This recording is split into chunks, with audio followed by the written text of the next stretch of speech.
Sa Pasig, sugatan ng isang rider matapos mabangga ng SUV ang sinasakyan niyang motorsiklo. Balita hatid ni Love Anyever. Hindi na mabilang ang dami ng aksidenteng nangyayari sa kalsada araw-araw.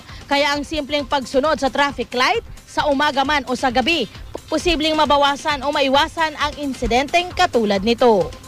Pasado alas 12 ng hating gabi, nitong ika-18 ng Hulyo, isang aksidente ang huli sa CCTV ng Pasig C3 sa may intersection ng Mercedes Avenue at Market Avenue sa Pasig City. Makikita sa kaliwang bahagi ng video na patawid ng M. Suarez Avenue ang truck na kasabay ang motorsiklo.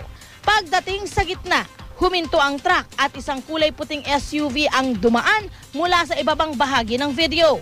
Pero dahil hindi huminto at hindi ito napansin ng motorsiklo, ang resulta, disgrasya.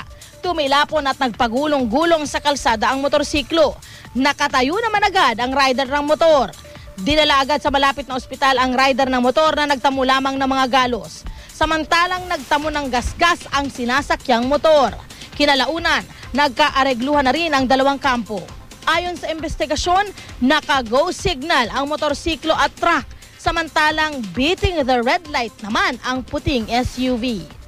Tandaan mga kapuso, para sa biyaheng maayos, payapa at iwas desgrasya, palagi pong magbigay ng kortesiya sa iba pang mga motorista at panatilihin ang disiplina sa kalsada.